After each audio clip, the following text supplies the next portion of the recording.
इंग्रजी बोलण्याची प्रत्येकाला इच्छा असते. आता तुम्हा सर्वांना ही इच्छा आहे. मग इंग्रजी तुम्हाला सुद्धा शिकायची आहे, तर मग तुम्हाला काय करावं लागेल? इंग्रजी शिकताना तुम्ही येताय, कल्याण क्लासेसमध्ये बसताय आणि इथं ज्या काही कॉन्सेप्ट सांगितल्या जात आहेत त्या जाऊन तुम्ही घरी कसल्याही पद्धतीने वाचन करत नाहीये, काही रिवाइज करत नाहीये आणि आम्हाला आता after 3 months we will speak English व्हाईस soon with the help of this institute and that's name is Kalyan classes, असं जर तुम्ही ठरवत असाल, ओके, तर हे सर्वतः चूक आहे. कशामुळे चूक आहे? कारण इंग्रजी बोलण्यासाठी एक लक्षात ठेवा, तोंड तुमचं आहे तुम्हाला आणि मग डोकं तुमचं आहे, बोलण्याची इच्छा तुम्हाला आहे, तर मेहनत सुद्धा तुम्हाला करावी लागणार आहे, तर ती तुम्हालाच करावी लागणार आहे. म्हणजे सध्या मी मराठी बोलतोय, डोकं माझं, तोंड माझं, मग मेहनतही माझी चालू आहे. आता फरक कशाचा आहे की सर मग आम्ही इथं आलो तर इंग्लिशच्या कॉन्सेप्ट जेवढ्या काही आहेत, ज्या पद्धतीनं टेन्स काय आहे, तर मी आता कोणत्या टेन्स मध्ये बोलतोय, म्हणजे हे का शिकावं लागतं? एखादा अडाणी माणूस सुद्धा मराठी बोलू शकतो, मग इंग्रजी का बोलू शकत नाही? इंग्रजीही तो बोलू शकतो. ओके, मग इंग्रजी बोलू शकतो, तर इंग्रजी बोलण्यासाठी त्याला काय करावं लागेल? त्याला त्या वातावरणामध्ये 5 वर्ष राहावं लागेल. कारण आपलं मराठी कोणतंही एखादं बाळ जर तुम्ही पाहिलं तर ते त्या वातावरणात 5 वर्ष घालवतं, ते सगळं लिसनिंग करतं, मग आफ्टर दॅट अंडरस्टँडिंग, आणि ते try to speak in that language which okay you would like to speak in it. म्हणजे लक्षात येते का, तुम्हाला ज्या भाषेमध्ये बोलायला आवडेल त्या भाषेमध्ये तो ट्राय तुम्ही करणं गरजेचं असतं, जसं लहान बाळ करतं. ओके, म्हणजे लहान बाळ काय करतंय की ज्यावेळी आई म्हणते पप्पा म्हण, पप्पा पप्पा, मग त्यावेळी काय होतं, ते बाळ पप्पा म्हणण्याचा प्रयत्न करतं.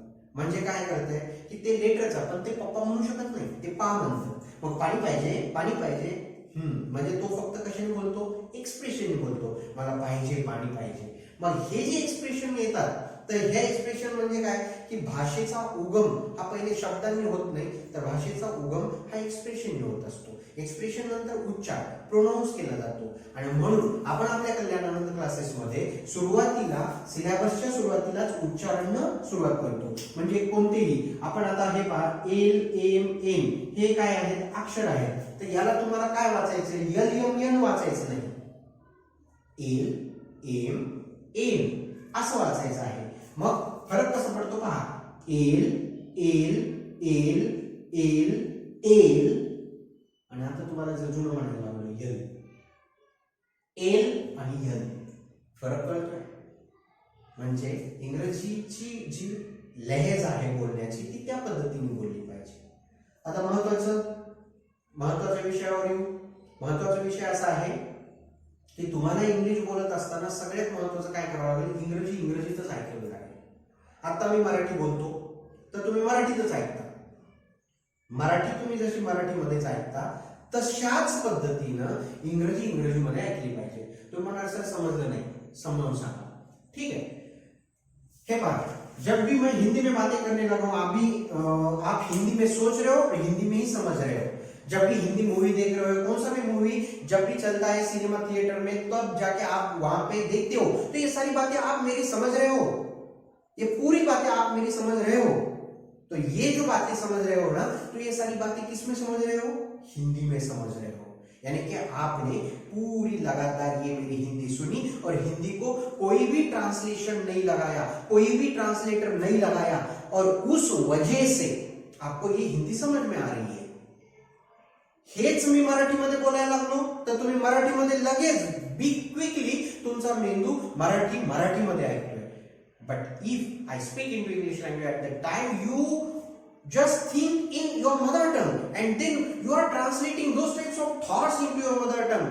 Okay, and then you will understand what he or she is talking to English language. But that is the wrong process. Okay, don't translate. Okay, if you want not to communicate with someone else's in that language, then think in that language and speak in it. Okay, this is the fluency method. म्हणजे हीच फ्लुएन्सीची method आहे. तुम्हाला खरंच बोलायची इच्छा असेल ना, तर तुम्हाला इंग्रजीत ऐकावी लागेल.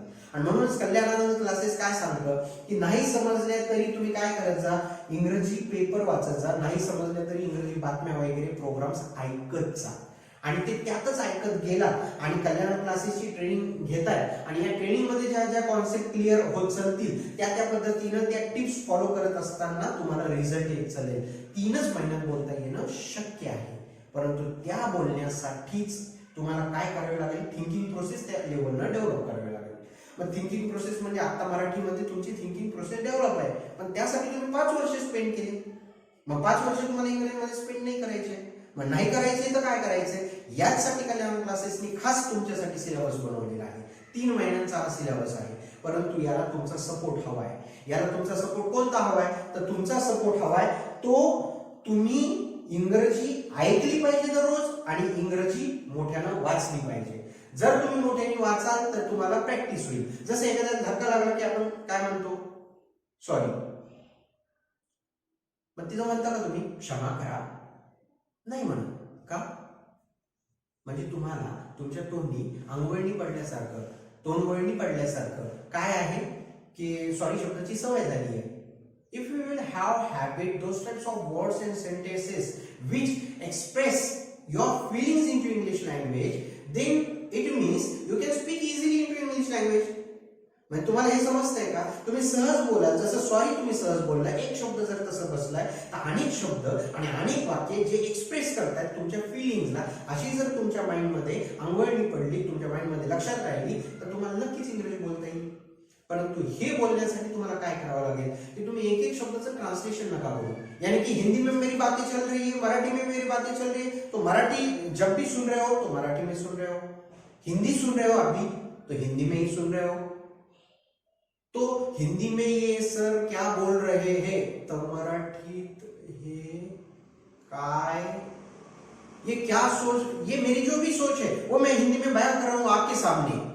ये सारी बातें मैं बयान कर रहा हूं, तो आप उस समय ऐसे सोचते नहीं हो. अरे सोच म्हणजे विचार, मग त्या विचारासाठी विचार म्हणजे विचार करणे म्हणतात का सर, नाही. मग हे असं होतं का तुमचं हिंदीमध्ये, नाही होत. का होत नाही हिंदीमध्ये असं, हे न होण्याचं एकमेव कारण काय माहितीये, कारण तुम्ही हिंदी ऐकताना हिंदीत विचार करता, मराठी ऐकताना मराठीत विचार करता, परंतु इंग्रजी ऐकताना आणि बोलताना तुम्ही पहिला विचार मराठीत करता आणि इथंच तुम्ही चुकता. जर मी मराठीत पहा, तुम्ही आता हे मी मराठीत बोलतोय याचा अर्थ मी कोणत्या भाषेचं ट्रान्सलेशन मराठीत करतोय का, नाही. या माझ्या भावना आहेत आणि मी डिरेक्टली त्याला भाषा ठेवली मराठी. ओके, म्हणजे मराठी भाषा मी डिरेक्टली बोलतोय कशामध्ये, मराठीमध्ये. सेम त्याच पद्धतीनं तुम्हाला काय करायचं आहे, हिंदी, त्याच पद्धतीनं इंग्लिश आणि त्याच पद्धतीने जगातली कोणतीही भाषा बोलता येते. फक्त ती भाषा त्याच भाषेमध्ये बोलण्याचा प्रयत्न, त्याच भाषेमध्ये विचार करणं हे खूप महत्वाचं आणि त्याच भाषेमध्ये समजून घेणं.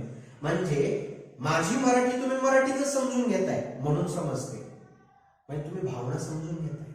काय करताय, भावना समजून घेताय. आणि ह्या जर भावना तुम्हाला समजून घ्यायच्या असतील तर या भावना सेम इंग्लिश मध्ये ही आपल्या भावना व्यक्त होत आहेत, ही कॉन्सेप्ट लक्षात घ्या.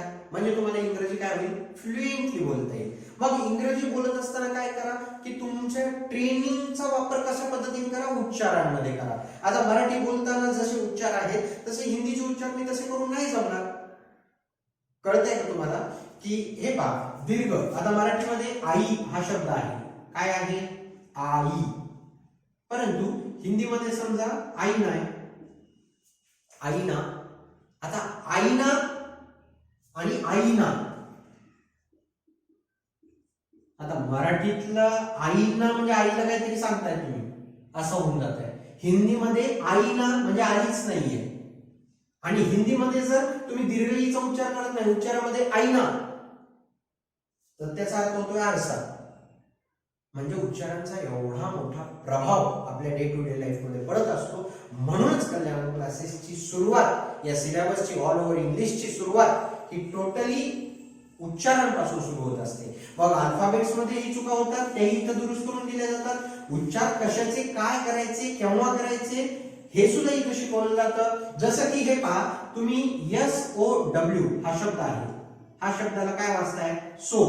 कसं काय वाचलं तुम्ही सो, कारण GROW ला तुम्ही काय वाचलं, ग्रो, म्हणून तुम्ही याला वाचलं सो.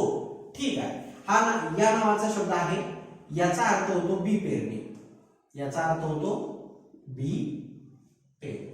ठीक आहे. परंतु याच शब्दाला तुम्ही जर म्हटले की आम्हाला सर शब्द नाऊ पाठ आहे, नाऊ, मग नाऊ पाठ आहे तर त्याच पद्धतीने तुम्ही याला काय म्हटले, SOW ला साऊ. तुम्ही जर SOW ला साऊ म्हटले तर याचा अर्थ होतो डुकरी. लक्षात येते. म्हणजे तुम्ही जर सो म्हणले तर बी पेरणे आणि साऊ म्हणले तर डुकरी असा अर्थ होतो. लक्षात ठेवा. म्हणजे उच्चार चुकला तर अर्थ चेंज होतो. म्हणून उच्चार शिकणं गरजेचं असतं इंग्रजीमध्ये.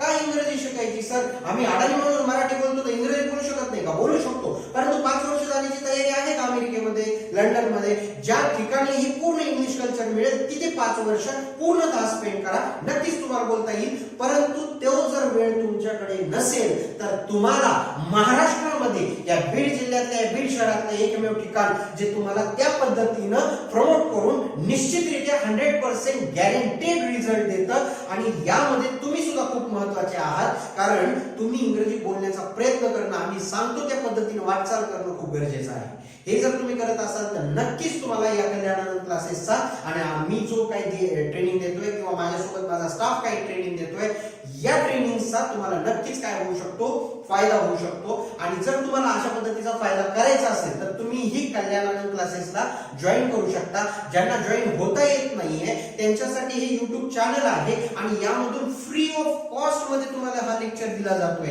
यामध्ये कोणतंही पैशाचं कलेक्शन इथं घेतलं जात नाही. मला एकच वाटतंय की खूप जणांना या अडचणी आहेत आणि या अडचणी कल्याणानंद क्लासेसच्या माध्यमातून अनेकांच्या दूर व्हाव्या.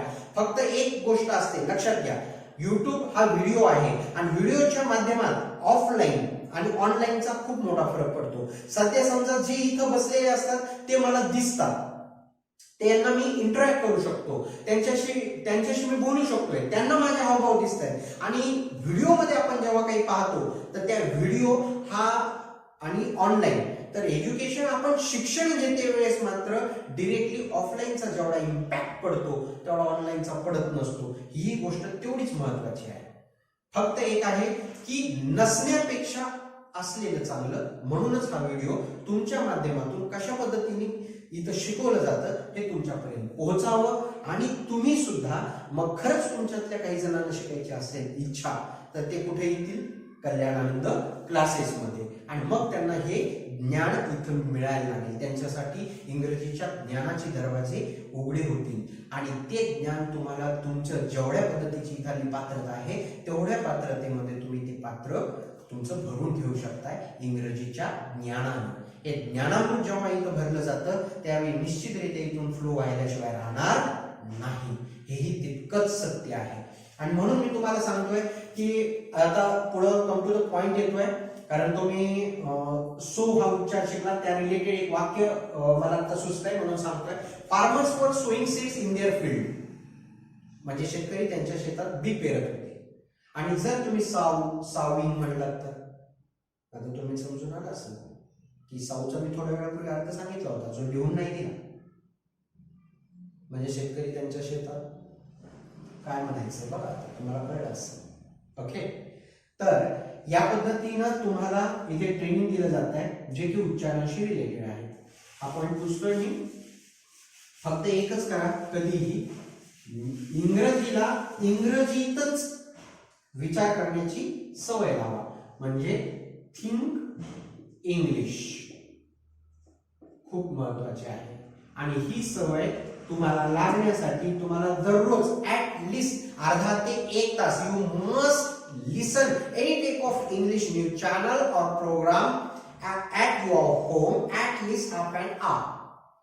ओके, म्हणजे तुम्हाला रोज हे अर्धा 1 तास इंग्रजी ऐकलंच पाहिजे. जोपर्यंत तुम्ही ऐकत ऐकत ऐकत ऐकतच तुम्हाला त्यातले काही शब्द फुटणार आहेत. जसं पप्पा पप्पा, मग तुम्ही काही दिवसांनी पा पा असा शब्द काढलाय, तशाच पद्धतीने तुमचे शब्द फुटायला लागतील. आणि फुटण्याचं ट्रेनिंग आणि फ्लो हा कसा घ्यायचा आहे, याला लवकरात लवकर कसं आत्मसात करायचंय, 3च महिन्यामध्ये कशा पद्धतीने करायचंय हे जर तुम्हाला शिकायचं असेल ना तर मग तुमच्यासाठी मार्ग आहे कल्याणानंद क्लासेसचा. मग कल्याण क्लासेसमध्ये तुम्हाला ही थिंकिंग प्रोसेस डेव्हलप करून दिली जाईल. कारण बरेच जण म्हणतात सर आम्हाला बऱ्याच जणांनी सांगितलं की इंग्रजीत विचार करा, पण इंग्रजीत विचार कसा करायचा हेच कळत नाही. इंग्रजीत विचार कसा करायचा याची ट्रेनिंग तुम्हाला निश्चितरित्या याच कल्याण क्लासेसमध्ये मिळेल. मग तुम्ही वाट कशाची पाहताय, लवकरात लवकर तुम्ही तुमचं ऍडमिशन इथे करून घ्या. आणि तुम्हाला जर हा व्हिडिओ आवडला असेल तर तुम्ही लाईक आणि सबस्क्राईब आपल्या कल्याण क्लासेसला नक्कीच करा. धन्यवाद.